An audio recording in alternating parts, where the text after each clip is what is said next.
Lima is one of the few places where you can fly so close to buildings. Here, we can fly just a few meters above rooftops, not just over one building, but practically over an entire row of them along Costa Verde. We're lucky that tall buildings line the coast, creating an extension of the ridge. We use these buildings just like a ridge, allowing us to gain even more altitude. There are no legal restrictions on flying near buildings. Of course, for safety, you should keep some distance, especially if you don't have much experience. And, obviously, you can't take off or land on a rooftop. Takeoffs aren't possible because buildings are vertical surfaces, and the rotor is very close to the edge. If you tried to take off from a rooftop, you'd be in a rotor. Landing is also extremely dangerous because wind speeds are stronger on rooftops, and if the wind pulls you back, it could end in a fatal accident. However, flying over them is perfectly safe. Not only is it fun, but it's also useful because the wind hitting the building creates an upward lift that helps you climb higher. And, well, it's also a chance to peek at what's happening inside Miraflorino homes. For beginner pilots, I don't recommend flying close to buildings unless you're already above them. Experienced pilots often get close to buildings when they're about two-thirds up. They use the wind to gain that last third of height and fly safely over them.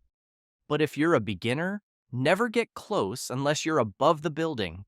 Otherwise, you could hit the structure and fall to the ground, which would be a fatal accident. Can we fly over buildings that aren't on the coast but are in the city?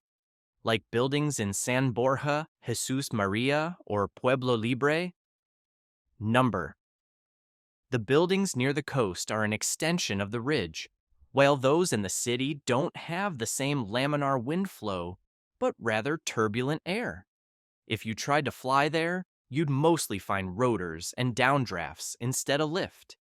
Even if it's a tall building without obstacles in front of it, you wouldn't be able to take off or reach it from the coast. Not all buildings provide good lift. The taller and wider the building, the better. A narrow tower will likely cause the wind to escape around it, while a wide building with a large facade acts more like a hill. Luckily, most buildings facing the sea along Costa Verde are tall and closely packed, forming an artificial ridge. For example, here you see 3 or almost 4 buildings lined up, creating a large surface area. The direction of the wind also matters. When the wind comes from the south, the buildings in front of me are perfect because they face south. When it comes from the north, the buildings here are ideal. Today, the wind is perfectly aligned, so almost all the buildings work well. Some buildings have a U shape that channels the wind perfectly. One example is the Mirador building, which has corners that direct the wind very effectively. The tallest building on Costa Verde is the Marriott Hotel. It's great for gaining altitude, but it's set back from the cliff. It works well if you're already above it, but not if you're at two-thirds or lower, because you'll find rotors instead of lift. Only get close to the Marriott when you're at rooftop height or higher.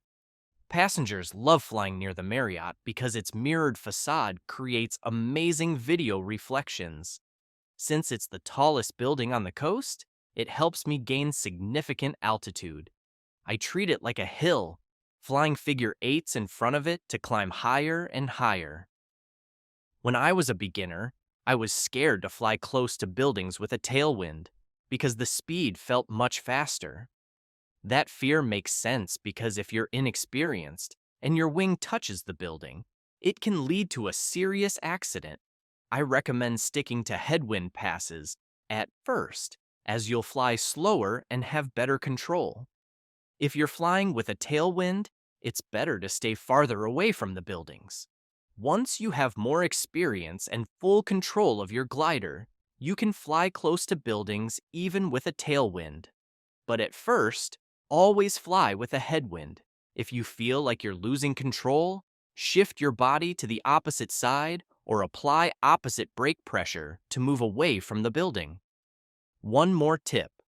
Whether you're flying near a building or a vertical rock face, it's better to keep your body slightly leaned to the opposite side. That way, if you hit a downdraft or collapse that makes you turn toward the structure, you'll already be positioned to escape quickly. If you like this video, don't forget to subscribe. Now, a question for you. Besides the obvious risk of hitting a building, what other dangers do you think come with flying so close to buildings in a city? Leave your answer in the comments. Thank you for listening.